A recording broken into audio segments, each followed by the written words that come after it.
Welcome to another episode of MacTrains, and this time we're delighted to have Dave from Hollybush, Busker Dave, you might have known from the forums, joining us for a bit of a chat. So welcome, Dave, and thank you for taking time to join us. Hello, thanks for having me, Greg. It's a pleasure to be here. Great.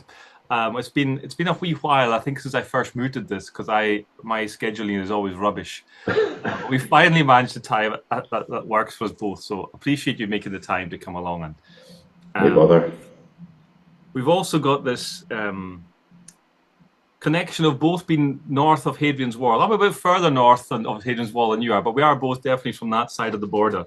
You are definitely further north, and I'm originally from Ayrshire, which is quite in the south of Scotland. Yeah. Now in Glasgow. Ah, I've been up your way a few times. It's absolutely beautiful up there. I would love to get back up sometime, but it's a long way north. if you ever do, we'll put the kettle on, so let us know. That'll be great. So, right then, we want to start just a little bit about your own experience of the hobby. So you, like many of us, you had some exposure to model railways in your childhood. Let us know a wee bit about that then. Yeah, I suppose like a lot of folk that are in the hobby, it started off as a train daft wee boy. My folks had got me a Hornby 00 set for Christmas one year. I'm trying to remember off the top of my head how old I was, and I can't remember exactly, but it would have been fairly young. I mean, I want to say something like about 7 or 8, something like that. So my first train set was a Hornby 00 HST. This was in the mid to late 80s, Yeah. late 80s into early 90s. Yeah. And that's kind of grew into my first model railway, which I had for a few years, and it kind of grew into quite a nice wee layout in the end. It started off just running on the floorboards, because the Christmas that we got it, we were supposed to be getting a new carpet in the living room, and it never turned up at the time that they said it would, which worked out quite nicely for me because I had this lovely Hard. bare wooden floor that I could set up as a baseboard to start off with. So I had the HST running beautifully on Christmas Day down there. Then Fantastic. eventually it got moved up into my bedroom. My dad built a baseboard into the bay window that I had in my bedroom there, and that was kind of where I started my model railway adventures there. It was it wasn't a huge layout, not quite as big as what I've got now. The Hollybush that you can see behind me, that's my TT layout, which is 8 foot by 4 foot, and I think the bay window one was probably about half to 3/4 the width of that. I'm not sure exactly. I'm just going on memory, and I was a lot smaller then, so everything seemed. If you can believe that I was ever smaller. Scale is a strange thing, and going back into even childhood houses, you go in, you go, oh, this kitchen seemed to be bigger when I was 8. Well, obviously your proportions were all different, but yeah, it's Yeah. hard to get a sense of what size things were at. But so I mean, I remember these HST sets. I never had one, but the working lights at the front and the back were just, Oh wow, yeah. that was snazzy. The height of technology then. Absolutely. Absolutely. And was it a reliable runner? Did it derail much, or were you quite sensible with it? It was a fairly reliable runner for most of its life. I think it did eventually get accidentally knocked off the baseboard, and so it became a little bit of a less reliable runner after a fall onto the floor. Sure. But yeah, it was a fairly decent one. I had built up a fair collection of 00 stuff in those days, and I everything from the HST that started it off to, of course, there was a Smoky Joe with the little four-wheel coaches, and that loved watching that built round. Yeah. Had a really nice LMS that I picked up at the Air Model Railway Show down at Dam Park when that still existed. And then there was kind of more modern image stuff that I'd been looking for ages for the Lima. Is it class 158, the sprinters? Yeah. When I was a kid, I could have told you the class names and numbers like that. It's kind of one of those kind of ones that was obsessed with all that kind of thing. It's all kind of gone now. Well, I'm just nodding as if I know what the numbers would have been, but I genuinely wouldn't have a clue. I was always hopeless on the prototypes. So yeah, I'll believe you. You certainly sounded authoritative when you said if I'm saying the wrong one, no doubt somebody will be putting it in the comments exactly what the Super Sprinter was. But I've been trying to get hold of the Strathclyde livery one that I'd seen in a catalogue, and they were like hen's teeth. You could not find them anywhere because they were the ones that actually ran in that area. So anytime they appeared in any of the model shops, they were snapped up instantly.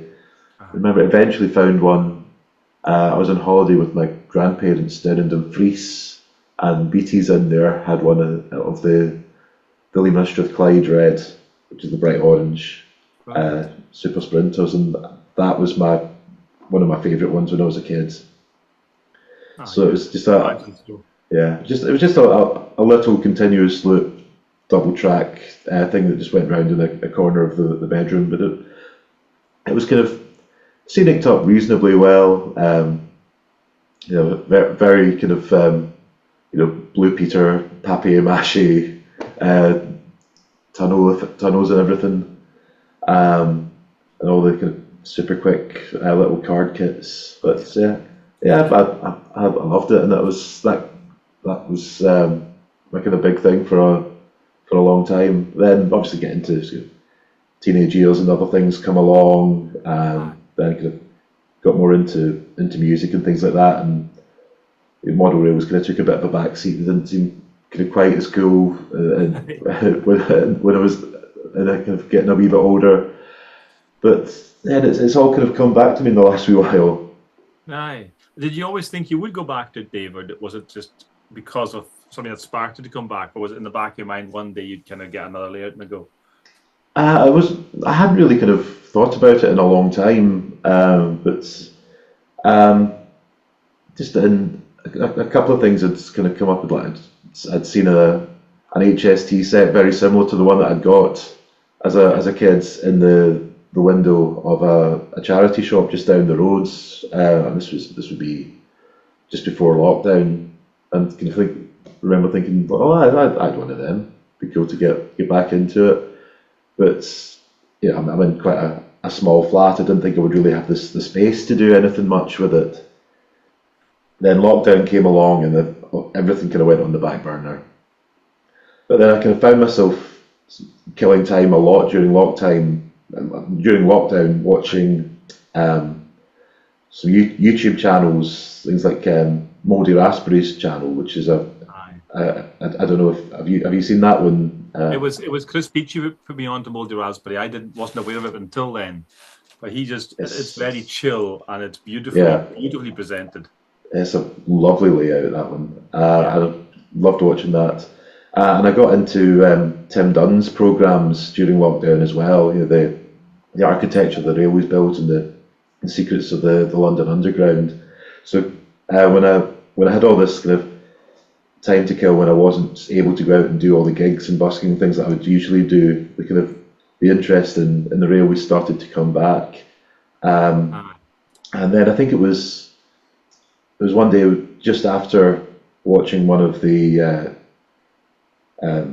architecture that the railways built programs, they announced that the next thing on is going to be a documentary about Hornby. I thought, right. I'll tune into that, and Hornby, a model world. And I'm sure like a lot of people saw that, heard the developments of TT120 and thought, this could work. Aye.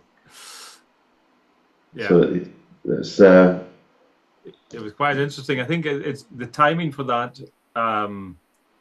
series couldn't have been any better for Hornby. Really, it gave them a kind of advertising window that they could never have bought in any other context. no. And there's a number of folk who through that and got back into the hobby, whether it's TT or 00, whatever it is, but back into the hobby again just because of what they saw and thought, yeah, one day I'll give that a go. And I think lockdown, for all its negatives, was good for the hobby in that context because people had a bit of time and it was the sort of thing you could potter away on. Yeah, So, when you've got a couple of years where for some people who are able to keep work going in some form, if you're working in music like I am, everything just ground to a halt. So needed to find some kind of hobby to stop me going completely around the bend with nothing to do. well, we hope you haven't gone round the bend too often, but in a railway you have to go round the bend, don't you? You've got to go round and round and round the bend. So Continuously running loop, yeah. you got, was it the Easterner or was the Scotsman? What did you start with? It was the Scotsman that I started with. Just simply because, in the same way as the Hitchhiker's Guide to the Galaxy outsold its rivals because it was slightly cheaper. When you're making a living from busking, you're never going to be the richest guy in the world. So, but this is the cheapest way that I can have a go at this and see if this is actually going to work for me. Yeah.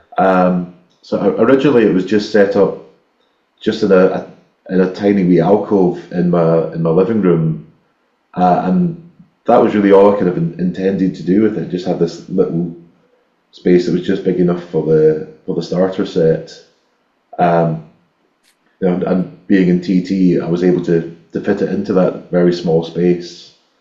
I wasn't anticipating then that it would wind up completely taking over the spare room. But it's kind of grown from that little starter oval. It's certainly grown from the start. So, but then if we can go into that, you very quickly must have then decided to, I'm going to throw this onto YouTube as well. Was that a conscious, did you have a plan for that, or what made you take that move? Not a plan as such, but more on it was filmmaking that I did at university, so that kind of comes quite naturally to me to kind of document things, and I'm always putting up videos with the band on gigs that we've done, music videos that we've made, and so by extension to start a new hobby to kind of document it on there, more really just as a way for me to keep track of what I was doing and see how it was progressing, not really thinking that anybody would be that interested in seeing what some random guy is doing with a model train. But it seems to have found a little audience of people that are kind of coming to the hobby in the same way that I am just now, and kind of getting into it, and winding up meeting folk like yourself who are doing the same kind of thing, and yeah, definitely. I think you've got that. Your stuff was it kind of mimicked the arrival of TT, and you're starting from scratch, and there are a number of folk who, Chris Peachy's a professional model maker, and his stuff is exquisite. Yeah. That's not something that I can ever duplicate, that's for sure. And you also at the start, you were using what was available, which wasn't very much. So it was scaled down, printed out buildings, I think you had first of all, and maybe you still got a few of them in the back, and they fit in. Yeah, there's a couple of the original ones that I started off with. I mean, it was literally just going on to Google and searching for scale model card buildings and finding ones that I could print out at home and scale down, just to have something to make it seem like less of just a bare baseboard. Just to kind of start filling in a little bit of a town scene. So how quickly did you have in your mind's eye what you wanted it to become? Did you once you start putting these buildings on, do you think, okay, now I know how I want to set this up? Did you have I think okay, the roads, because the roads are kind of angled to the track as well, aren't they? They're kind of cutting through it. A wee bit, yeah. I mean, it wasn't. It's all kind of improvised. There wasn't a kind of grand plan or kind of vision to what it was going to look like. I mean, it's the layout is called Hollybush, which is a real location, but it's not modelled after it. Okay. So Hollybush is a small village just outside Ayr, which is where my grandparents lived. And I spent a lot of time up with them when I was growing up. My wee brother and I were going quite often up with them. And there was a railway line that ran through it. It was what was originally the Ayr to Ellington line, which was primarily built for the coal mining. And my grandfather had worked in the mines out there. He'd retired and he was a picture framer by the time that I was born, so I never knew him when he was a miner, but he had worked out there. So it's just a very rural single track line in real life. Whereas this, it's a strange mixture of that line, the lines around Ayr, where I grew up in town itself, and what I'm seeing around Glasgow now. So it's not a kind of intentionally realistic scene in terms of modelling anywhere that actually exists. It's a very fictionalised hodgepodge of lots of different things. Yeah. So things like the roads being sort of slight, almost kind of grids shaped, some of them at 90-degree angles, is half because when I first started doing it, I was using just a printout thing that just came in straight lines and 90-degree corners. But I live in Glasgow, the whole city's laid out on a grid, so it wouldn't be realistic for a lot of rural locations, but that is what the streets around here are like. Yeah, so it's a mixture of just whatever was available at the time, and kind of finding the bits in that are reminiscent of what's around here. Sure. And you've gone second level as well now. That's one of the more recent additions. We enjoyed watching how that's progressed, and you've done a lot of work to get that worked in, and you used the supports. I forget which supports you got somewhere for to get the level right. I think it was, if I'm saying this right, Wellington Dean or something like that. Wellington Dean, I think. I think you've got them listed on the TT Resource Hub. Oh, nice plug. Well done. Yes, the TT Resource Hub. Thank you for that. Yes, I think they're on there. Yeah, they've done some nice stuff, and that's useful. Certainly because the gradient. I remember as a child that was the one thing of which I was spectacularly unsuccessul. Same. Was trying to put any gradient onto, because I assumed a train could go up, and then discovered it couldn't. And what looked to me to be phenomenally shallow gradients, when I eventually realised I'd have to reduce it, so it was still about 10% probably, looking back at it now. And wondering still why the train was struggling. Yeah, I would have loved to have got a gradient in my 00, but I just did not have the space. Yeah. So it was apart from one very amateurish tunnel up the back, it was just all completely flat. Yeah. I mean this is mostly flat, just because that was just the easiest way of putting it together to start with. But I wanted to try and get some kind of elevation into it somewhere. And that also has a bit of an echo to something that I do see regularly in real life. Yeah. Because the line kind of goes up and then behind a couple of the stations. And where my band rehearse, it's Kilmarnock in Glasgow. And that's is a low-level station that used to have an incline coming up the back of it, Okay. and that's had a bridge across the main road that was only demolished relatively recently when the area was being regenerated for the 2014, I think, Commonwealth Games. Aye, aye. Um, Okay. so a lot of that was still standing when I first moved to Glasgow, because I moved here in 2009.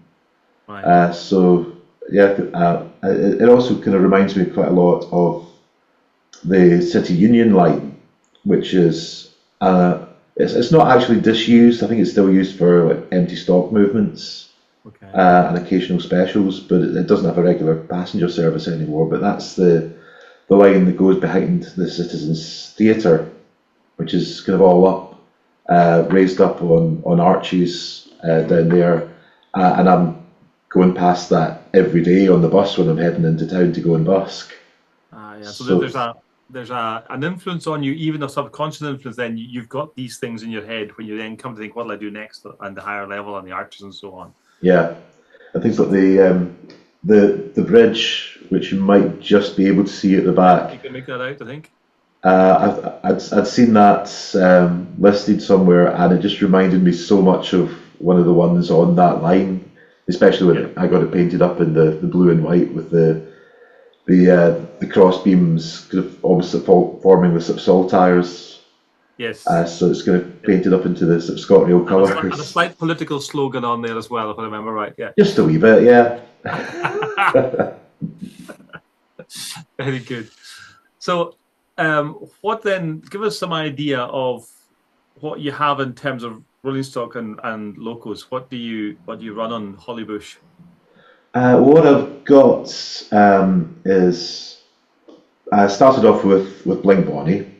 So we've got Blink Bonnie. The Pullmans are still there at the moment. I've got her with. I'll just bring her around. There you go. Here's one I prepared earlier. Keep your moment. There he is. There she is. So that's with the maroon coaches. Aye. Okay. So carry on. Then what have you got? Then you've got Blink Bonnie. We've got Blink Bonnie. There is a Falcon here as well, but it's off the board just now because I didn't have enough running lines to have everything on. Then we've got at the moment I've got the 66, which is running a chartered passenger special with the blood and custard coaches. Just behind that we've got the goods yard, and I'll bring the 08 in. Yeah, I'm always in awe. Your little 08 on DC runs absolutely beautifully. Well, it runs reasonably well. What you don't see is all the times that I've tried to run a nice slow shunt across the point and it's stalled and just cut that out. Yeah, of course. Yeah, that's a joy of what you put on YouTube. What should have been. Yeah, exactly. Yeah. There's always one or two outtakes. Aye. For the most part, it does run pretty well. Yeah. I've done a couple of little modifications to it. Have you added any weights to it? Was that yeah? So there's a bit of lead shot in just to add a wee bit more weight. Yeah. The Gen 1, if you like, Loco's design was certainly that, but like it's noticeable that the newer stuff is definitely heavier, giving you a bit more traction and a bit more good contact. Yeah. The 08, it's the original 3-pole motor that's in there. It is managing to run quite well on that. Blink Bonnie I've replaced with one of the This Way Works coreless motors. Okay. So it is a smoother runner there. Sure. We also have, if I bring Blink Bonnie out of the way and change the points. Yeah.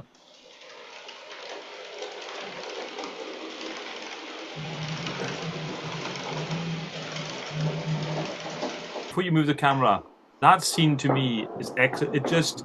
It's extremely realistic. It's got the right Thank you. vibe to it. It's a railway zone. It's not trying to be pristine, and I think it actually works really well. So let's bring round where it all started as a child.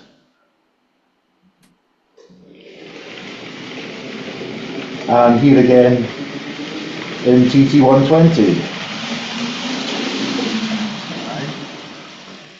There she is. So was that the livery you had as a child as well? Was the blue and white? That is the livery that I had. It was the Okay. Intercity Executive, the Swallow livery that I had with my first double O, and as soon as that was announced in TT, it's like, yeah, I'm getting that. Very good. Very good. Yeah, the HSTs are cracking models. Really good models. And that is probably the best running one that I've got. Yeah. It's the only one that hasn't had to go back to Hornby for a wee bit of tweaking at some point. Okay. Right. The only one I'd send back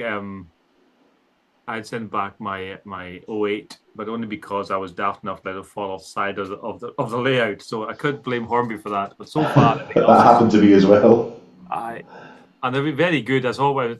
Folk do talk about the customer service, but rightly so, because they have generally, for the times I've had to get in touch with them, they've been really first class. Oh, they've been absolutely top rate, and any problems that I have had, they have always got them sorted. Yeah, that's important. No, that looks brilliant. So the HST then is top of the tree for you. I think so. Yeah, it's got such a connection to what I ran when I was younger, and it's a really excellent mod. I mean, I really loved the double O, and I thought that was amazing. But it would have been kind of low end railroad quality now to look at it if I saw it now. But the detail that is in this it's incredible. Yeah. What the advantage put in that they haven't skimped on these models at all, which you feel they could have done, but they chose not. They chose to produce, I think, the most realistic model they could that was still usable. It wasn't going to be a museum piece. It wasn't going to be for a shelf. It was for running. And I think that was the right balance to strike. I mean, it's an excellent runner. I really love having seen that one go around. So we've had a good look at Hollybush. We've had a good look at your stock, and it's great to see the HST come on there as the crescendo of your layout so far. That's still your top dog. Yeah, it's going to take some doing to knock that one off, but I think with what's coming out over the next year, I think there are things coming that could do it. Competition, isn't it? So, yeah. Do you mind me asking, what are you particularly looking forward to? What do you have on pre-orders, or what are you really hoping to get your hands on as soon as you can? I've got a few things on pre-order. The credit card is going to take a beating in November because it's a lot of things that I thought were going to be really spaced out all seem to be coming out around then. So I've got the LNER J50. Okay. I've been dying to get a little tank engine. Yeah.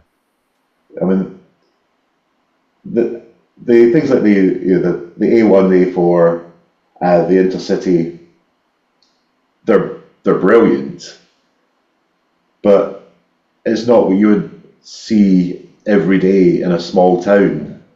Sure. So I'm looking forward to getting a few things that would be more everyday, kind of what's the word I'm looking for? More prosaic sort of thing, more commonplace for people to see. Yeah. Something that they can identify with. And familiarity with them. The big flashy Express locos are very cool, and I can totally see why they were the kind of flagship ones that Hornby launched the scale with. But it's not what you would see pulling up in our train station in real life. Yeah, on your wee goods yard there, definitely not. Yeah. Although I think I have seen a few of your flagship bigger Pacifics and things, and your 66s in and out of the goods yard at times, of course, as well. So it's amazing what Rule 1 can do for us. Oh, absolutely. When we're limited. Yeah. Rule 1 overall. So the J50. What about the 37 of the Terriers? Have they caught your attention, or what do you think of them? Yep. I've got a 37. I've got the Loch. Is it Loch Rannoch that's coming out in the 37? I think so. Yeah. The name of the loch just completely went out of my head there. I think that's what men like. North of the border, that's the one we've got to order. It's a rule. We can't order one that doesn't Loch Rannoch. Right.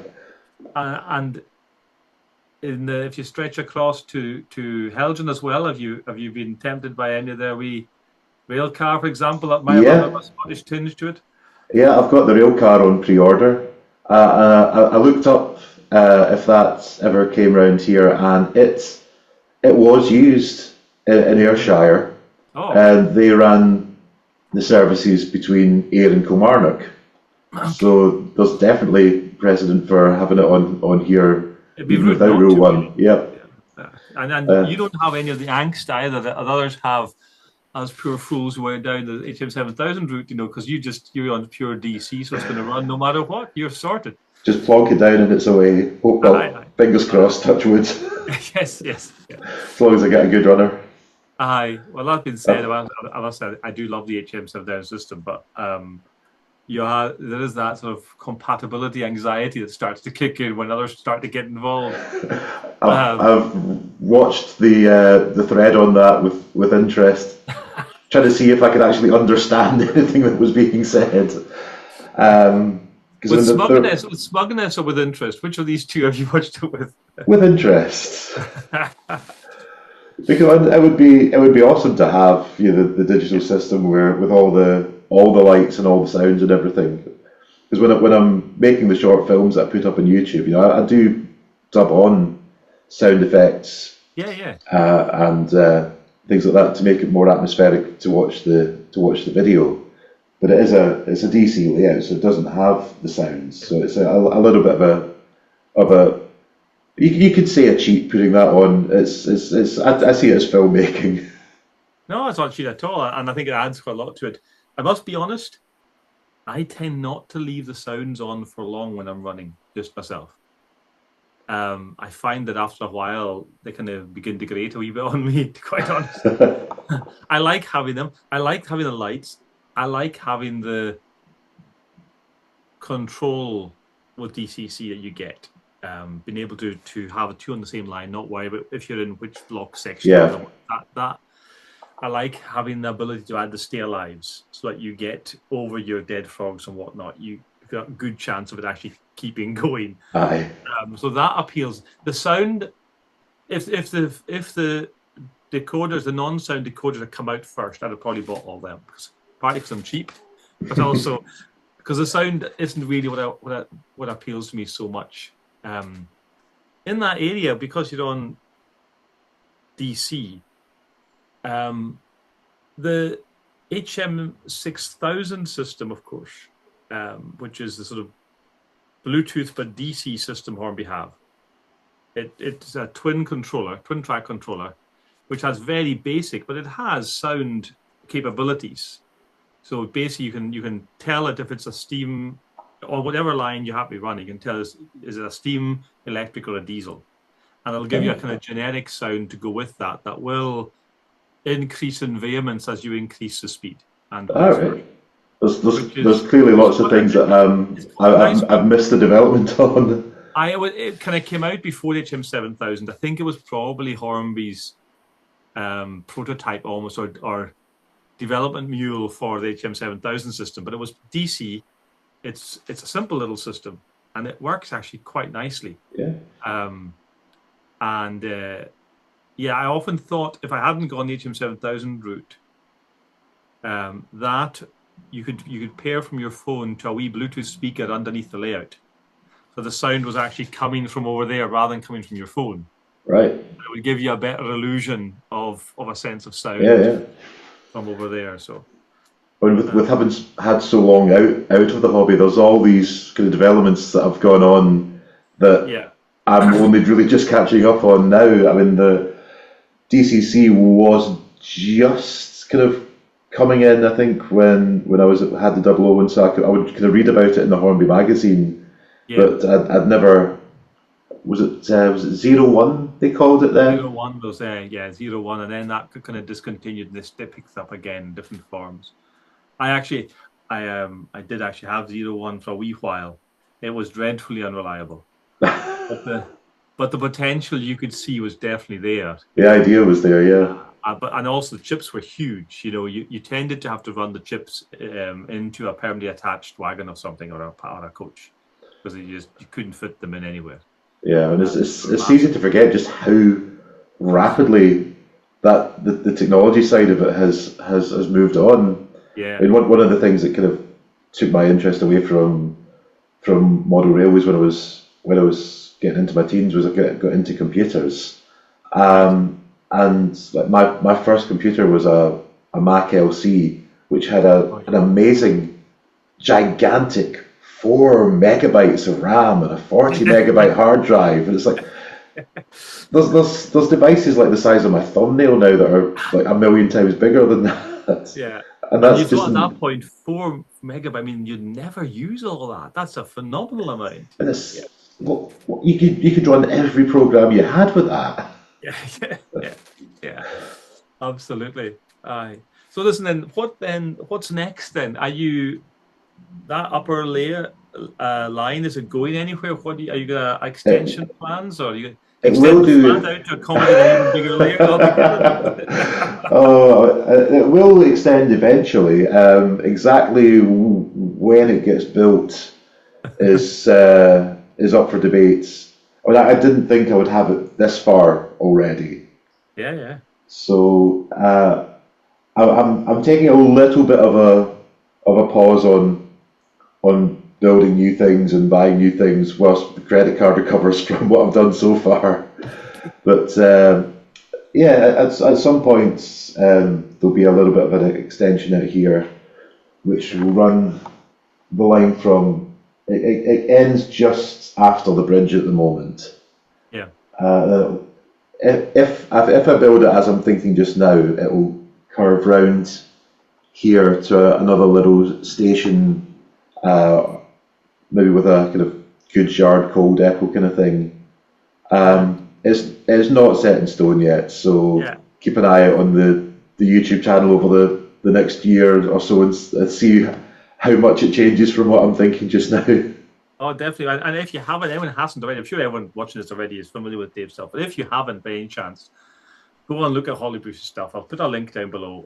It's really worth watching it. And go look a bit at the back catalogue and just, watch that development happen. I think I really enjoyed watching that occur as it went through. So yeah, do have a good gander and see if you find any that piques your interest. So yeah, I think thank you, David. It's been interesting, but a little bit then. What you're Mr. Hornby, and you get to pick what comes out next. What's in your wish list that isn't already announced anywhere, or Mr. Heljan even? I shouldn't. not limit ourselves to the one manufacturer, or who knows who else might be wanting to jump in and looking for suggestions. Exactly. It's a growing scale. Get on board. Trying to get to Peachy here, plugging it. That's next level stuff, Yeah. Well, salesman. I talked about the Sprinter earlier. I would love to see one of them, and obviously the rail car is getting towards the kind of the DMU thing. That'll be nice to have that. But I would love to have the Sprinter if anyone wants to do it in the classic Strathclyde red bright orange livery. But it's probably a bit more of a niche market, that one, just for central Scotland. But I would certainly be first in line to buy that. Yeah, I think that is quite a lot of folk in one from other. It's a DMU or EMU thing that they would love to see. Yeah, I think in TT that does make also a lot of sense, because someone with a small shelf layer, just this little shuttle thing back and forth, and it would look just grand, and you've got a whole layout in a single train there, basically. So yeah, the Heljan rail cars are they're definitely gonna do well, because that's gonna fit right into that kind of market, and yeah, hopefully they can pick their prototypes well. I was surprised at the Deltic. I must say, I didn't see the Deltic coming from Heljan. And I think that's going to be an interesting. But in a way, I think the Deltic took the headlines, but I think the rail cars actually could be the real start. I think that's one that actually might be the sleeper hit. I was kind of torn on whether to pre-order a Deltic or not, but I already got the 37 on pre-order, and they're not totally dissimilar to look at. So the 37's got the nod for me just now. I'm sure I'll pick up a Deltic at some point. I think it'd be rude not to. Definitely, you've got to keep an eye on these things. Yeah. Definitely. So if you're out and about and you hear a busker somewhere, do take a look and see if it's an unfeasibly tall man who is looking for a few more pennies to help him with his credit card debt. If the guitar is at your eye line, then it's probably me. Definitely. Brilliant. Well, Dave, thank you so much for joining us. Thank you for having me. And it's been a delight. I think that's hopefully been enjoyable for those who are watching. But just if you want to say cheerio or anything else you'd like to add, please feel free to do so. Cheers for having me. Thanks for watching. Please do take a look at Hollybush Railway YouTube channel and give me a subscribe on there. And thanks for tuning in. Cheers, Greg, for having me. And take care and see you again soon. Brilliant. Excellent. Right, folks. Hopefully I'll be back again soon, but I'm really glad that Dave was willing to come on. It's been one I've been looking to try to get for a while, and I'm thankful for him to give me the time. So do have a look at this channel. Do also, if you haven't before, subscribe, like it, share even. I think apparently that's good for algorithms, whatever exactly they are. I don't know. I've got the bane of my life with the band is trying to get anything that fits the algorithm. Any good at a man. That's the pained voice of experience there you heard. So, all right. Thanks very much for watching, folks.